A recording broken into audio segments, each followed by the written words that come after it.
Think about a city on the cusp. No longer what it was, not yet fully what it would become. Our sources for this deep dive call 19th century Delhi a twilight zone, and that feels pretty spot on. Absolutely. It's a really fascinating period of transformation we're diving into.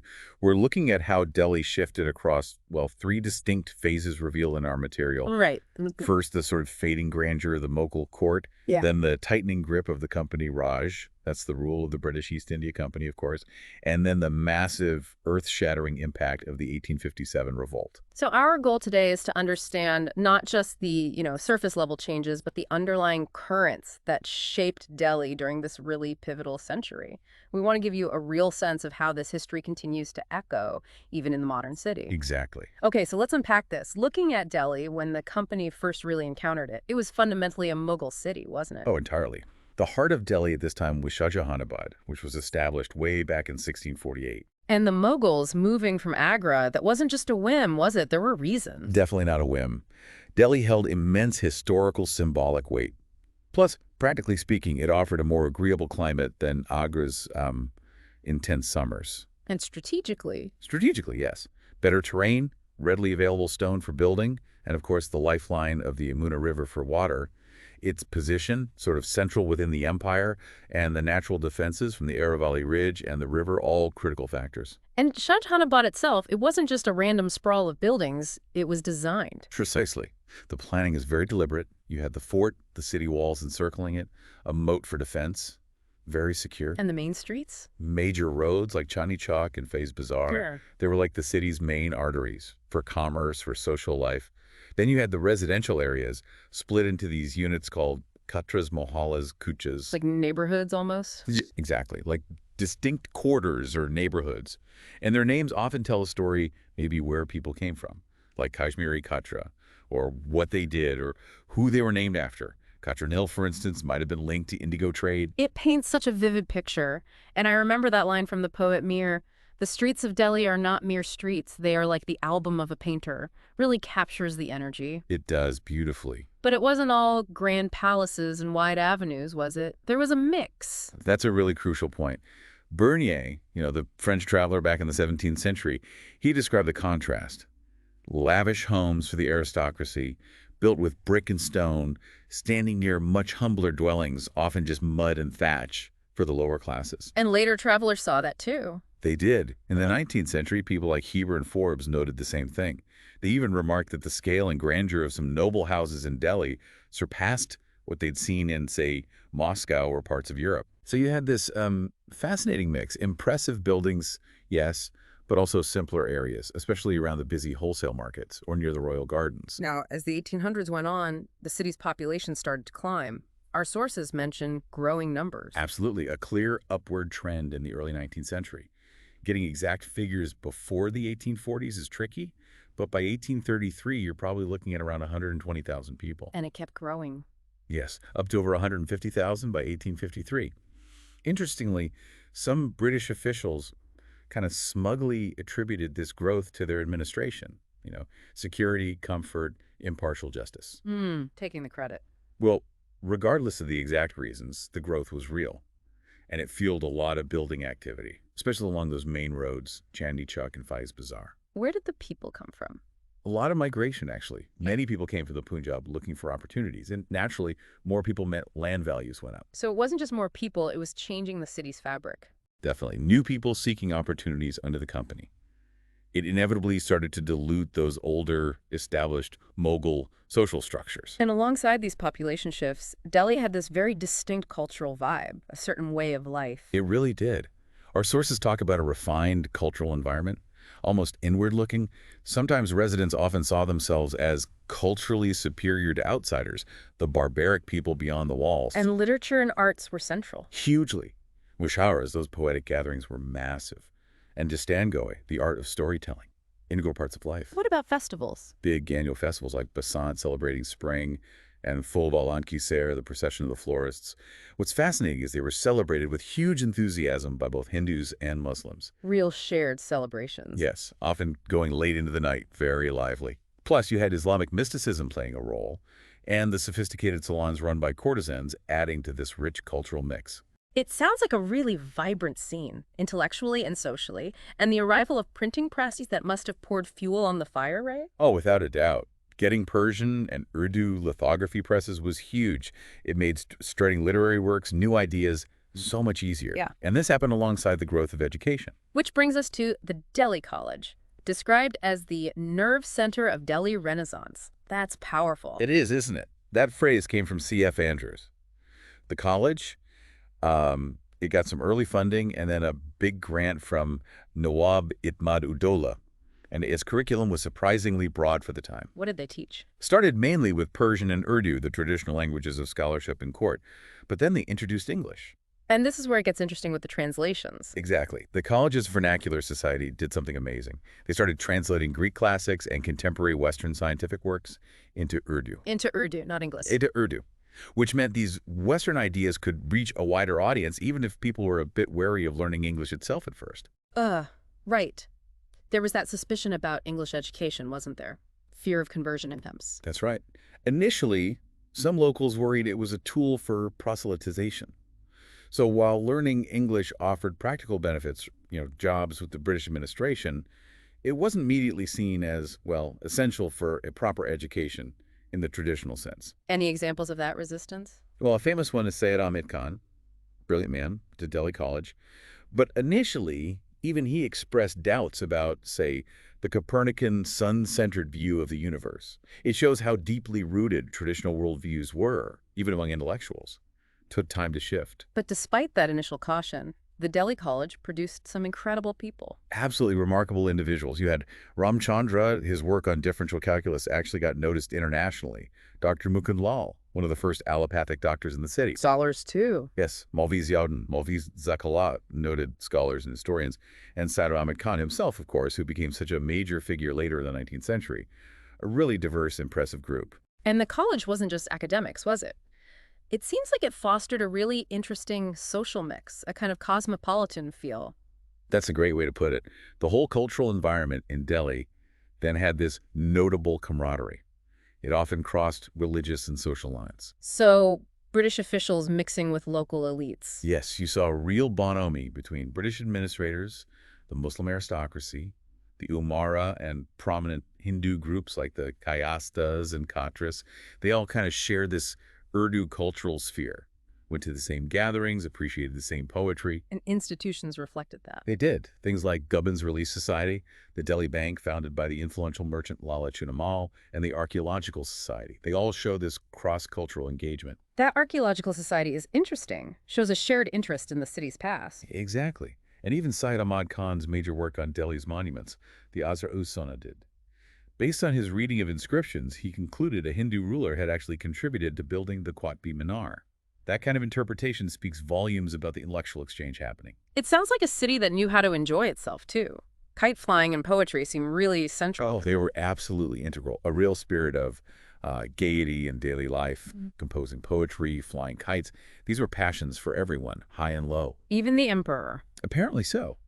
Rabindranath Tagore wrote about seeing the Mughal emperor himself flying kites. And the busheras, the poetry gatherings, especially with big names like Ghalib and Zauq, they weren't just stuffy events, they were vital. Their verses, gossip about the poets, it was all part of the city's buzz. Okay, beneath this vibrant, seemingly harmonious surface, our sources hint at tensions simmering, particularly religious ones. Yes, that harmony had its limits. While you had cultural exchange, there were definite undercurrents of religious discontent. For instance, the British resident initially allowed debates between Muslim scholars, Maulvis, and Christian missionaries right at the Jama Masjid. That sounds potentially provocative. It could be. And the active conversion efforts by groups like the Baptist Missionary Society and the Society for the Propagation of the Gospel, they definitely caused unease. Especially when prominent locals converted. Exactly. People like Master Ram Chandra and Dr. Chiman Lal converting that fueled fears of social disruption. Although, interestingly, one account mentions a large Hindu crowd attending a church service quite peacefully, so it wasn't always conflict. And it wasn't just Christian-Muslim tensions, other fault lines existed. That's correct. You had potential friction between Jains and Hindus, and also between Shia and Sunni Muslims, often sparked by things like the routes for religious processions or specific festival practices. Any examples? Well, there was an incident in 1837. A British magistrate issued a proclamation about Shia Tazias during Muharram that seemed to favor them, and it really angered the Sunni community. Even during big festivals like Eid or Ran Lila, you get the sense the peace was a bit fragile. And the cow slaughter issue, that seems like a major flashpoint. Oh, absolutely. Thomas Metcalfe decided to reverse the long-standing Mughal policy, which had restricted cow slaughter, largely out of respect for Hindu feelings. And reversing that. Caused deep resentment. Bahadur Shah, the emperor, and his advisor Hakim Asanullah Khan were strongly against it. It touched a very raw nerve, religiously and culturally. And beyond the purely religious friction, there were other security challenges. Keeping order. Indeed. Groups living around Delhi, like the Gujars and Mawadis, were sometimes seen as a threat. So the British revived and adapted the old Mughal police system, kotwals, tanidars, chowkidars, to maintain order. Did the British try to seem impartial? Initially, they tried to project that image, but then you had officials like Magistrate Lindsay who stopped the practice of generally preferring Muslims for police jobs, which probably shifted perceptions. And at the Kotwal just before the revolt was? Interestingly, Gangadhar Nehru, Jawaharlal Nehru's father. Small world, isn't it? It is. So while all this internal stuff is happening, the British are also starting to physically change the city, add new layers. Yes, but initially, it was different from other big colonial cities like Calcutta or Madras. In Delhi, the first British administrators actually lived inside the walled city. They didn't immediately create a separate civil lines area. Why was that? Hard to say definitively. Perhaps the existing infrastructure was good enough. Perhaps the relationship with the Mughal court was different initially. There were plans for improvements, though. Governor General Amherst announced revenue plans for administration and city upgrades in 1823. Fortescue had written a report on it earlier. Did those plans go anywhere? That initial committee didn't last long. Charles Metcalfe disbanded it. He, along with Charles Trevelyan, worried that local town duties were actually hurting trade, making things too expensive and complicated. So formal planning stalled a bit, but individuals still made their mark, building things outside the walls. Exactly. Individual Brits, sometimes helped by Mughal generosity, started developing areas outside Shah Jahanabad, like Mubarak Bay, north of the city that was linked to David Ochterlony, though it got caught up in disputes later. And private houses, too. Yes, grand private residences, like Ludlow Castle. And the Metcalfes, Thomas and Charles, they get credit for maintaining some of the existing Mughal gardens, like Shalimar and around the Quapi, preserving history, in a way. And William Fraser built that unusual house on the ridge? That's the one. A sort of Gothic structure, later became known as Bara Hindu Rao's house. So it's really striking, this initial integration. British officials living in Darigand Kashmir Gate, not separated off. It really is distinct. And their tangible contributions.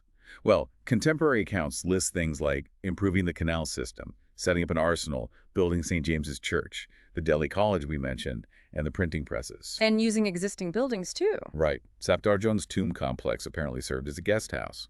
The arsenal and post office were near the church. Even Begum Samru's Grand Haveli was eventually bought by the Delhi Bank. They were weaving themselves into the existing city. And it wasn't just building new things. There seems to have been some effort, at least early on, towards upkeep, maintaining the city. Yes, some administrators really took a personal interest. Satan, an associate of Charles Metcalfe, apparently paid out of his own pocket to plant trees along Chandni Chowk. Nice touch. And Charles Trevelyan pushed for a new suburb outside Lahori Gate, envisioning a handsome city growing there. The city walls were generally kept in good repair, and they tried to stop people encroaching on the bazaars. What about basic services? Drains, bridges? The town committee was responsible for those. They also took over managing various endowments, waqf, taijul, things like that, to ensure the funds were used for upkeep. Bishop Heber even mentioned government money from waqf funds going to repair the Jama Masjid. But was this maintenance even across the city, or were some areas neglected? Definitely disparities. The Delhi Gazette, the local paper, complained about it. Main roads looked good, but the back lanes, the poorer areas, often neglected. Money issues. Seems like it. The Delhi Bank had to give the local road committee a loan for repairs. The Gazette also grumbled that wealthy Hindu residents weren't contributing enough philanthropically for roads, unlike some nobles like Raja Hindu Rao or Ahmad Ali Khan, though a new market, a Ganj, was set up with help from Diwan Kishan Lal. And public health must have been a huge worry in such a crowded city. A massive challenge. Yeah. A lot of the well water and pond water was brackish, unhealthy, Led to cholera, malaria, big What problems. about the canal? Wasn't that supposed to bring clean water? The Martin Canal, yeah. It was a vital water source historically, but it had fallen into disrepair. Charles Metcalfe got it refurbished in 1821, which was hugely celebrated. That it didn't last. Unfortunately not.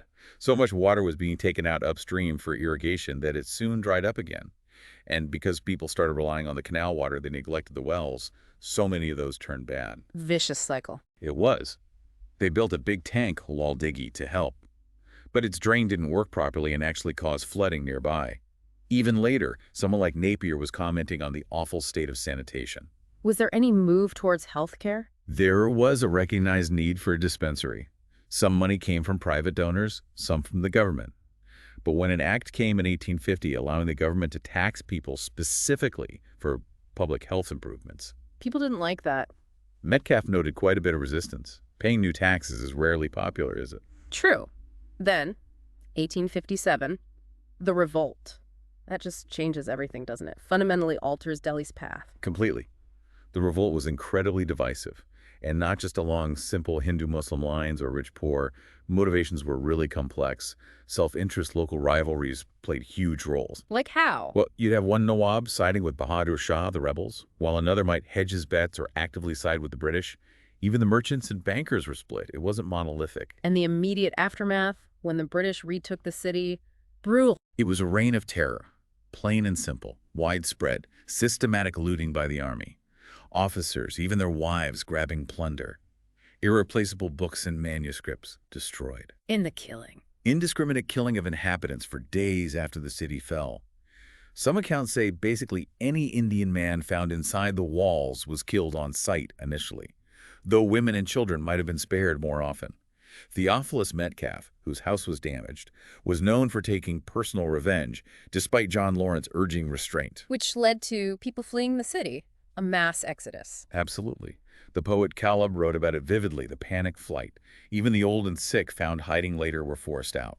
Many died of hunger or disease outside the walls. The city was effectively emptied. For a time, yes. General Byrne claimed he'd cleared it out, and you needed a permit, a parwana, just to be allowed back in. And when people did start returning, slowly, presumably. Very slowly. Started around December 1857. Just a few people allowed back per street initially. Eventually, the population crept back up to maybe 50,000. But the demographics had shifted. Noticeably, a higher proportion of Hindus returned compared to Muslims, relative to the pre-revolt numbers. And even areas where people had supposedly been given protection for helping the British, like Colonial. With Lala Chinomel. Yes, him and the Hakims, the physicians of Ballamaran. Those areas were still severely pillaged. Protection only went so far, it seems. And the physical look of the old Mughal city irreversibly changed after 1857. Dramatically. The Red Fort itself, the ultimate symbol of Mughal power, it suffered hugely. It turned into a military garrison. Meaning demolition? Yes. Lots of Mughal pavilions, gardens, artisan quarters inside were just knocked down to build barracks.